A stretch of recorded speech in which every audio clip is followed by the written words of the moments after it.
Chapitre 20. L'héritage des Asashi. Delta ouvrit les yeux dans un endroit inconnu. Ses bras et jambes étaient enchaînés, son corps endolori. L'air était lourd, chargé d'une odeur de pierre froide et de métal. « Où suis-je » murmura-t-il. Des souvenirs confus lui revinrent en tête. Le combat contre Yukama, l'éveil de ses pupilles rouges, la transformation. Puis, Chloé Naili, une pêcheuse de la Balance, l'avait stoppé et amené ici. Une voix résonna dans l'ombre. « Tu es enfin réveillé, Delta Asashi. » Il leva les yeux et vit une femme aux longs cheveux noirs attachés en queue de cheval. Son regard était perçant, et elle portait un brassard jaune, signe de son statut de pêcheuse de la Balance. Il se rappela alors ce que ce brassard signifiait. Dans la hiérarchie du FSIR, chaque rang était marqué par une couleur spécifique. Les 13 pêcheurs de la Balance arboraient un brassard jaune. Les généraux couronnés portaient un brassard bleu. Les grands maîtres étaient identifiables à leur brassard rouge. Les maîtres avaient un brassard violet. Les chinos, le rang le plus bas, portaient un brassard vert. Chloé Naili. Elle s'approcha lentement. « Tu as perdu le contrôle. » C'était prévisible. Delta serra les dents. Il sentait encore la puissance qui avait afflué en lui lors du combat. Ses pupilles rouges, ce pouvoir. Il voulait comprendre. « Qu'est-ce qui m'est arrivé ?» Chloé croisa les bras. « Ce que tu as éveillé, c'est le pouvoir de ton clan. Les Shibaku, les pupilles écarlates des Asashi. Elles permettent d'analyser les mouvements adverses, voir dans le noir. Et surtout, de réveiller la vraie nature des Asashi. Une transformation en boule. » Delta resta figé. Il avait entendu parler des légendes sur son clan, mais il n'avait jamais cru que c'était réel. Chloé continua. « Ton clan vit caché car il est considéré comme une menace. Même le FSIR traque les Asashi, les jugeant trop dangereux. Ton pouvoir en est la preuve. Une force qui ne se contrôle pas, une bête qui ne distingue plus l'ami de l'ennemi. » Delta sentit une rage froide monter en lui.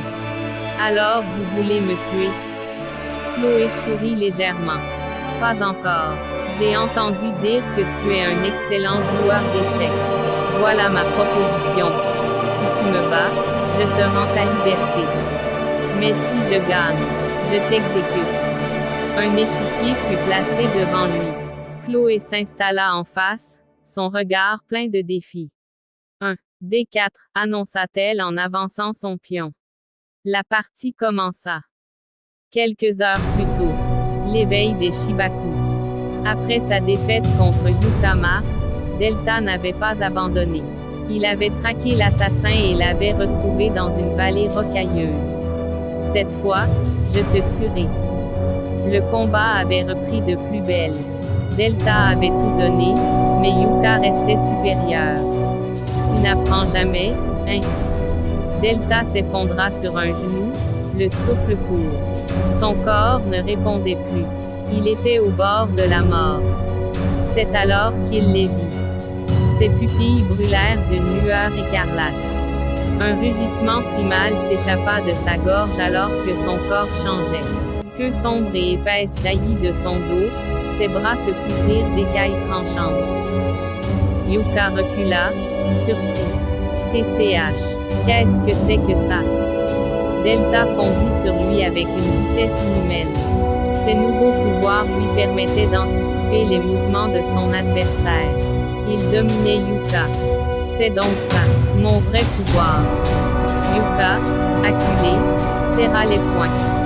Très bien, voyons qui est le prédateur, maintenant. Un cercle noir se déploya autour de lui. Extension territoriale. Dragon de la faim.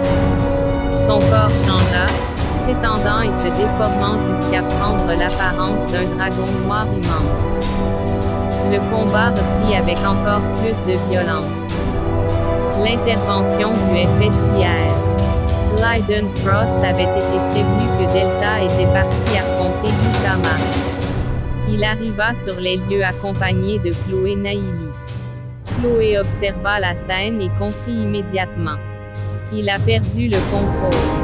Si on le laisse faire, il détruira tout. Leiden hésita. Il peut peut-être gagner. Ou peut-être se perdre à jamais. Je m'en charge.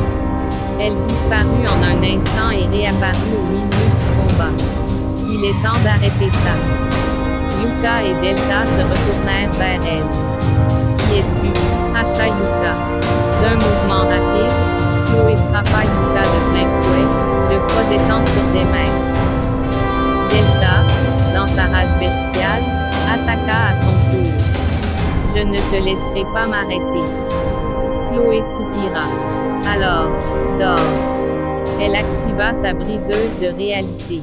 Un seau s'ouvrit sous Delta et, en un instant, il fut paralysé. C'est fini. Retour au présent. L'échiquier du destin. Delta analysa l'échiquier. Il savait qu'il ne pouvait pas perdre. Il avança son cavalier. Chloé observa le coup avec un sourire. Intéressant, mais suffisant. La partie continuait. Delta devait gagner.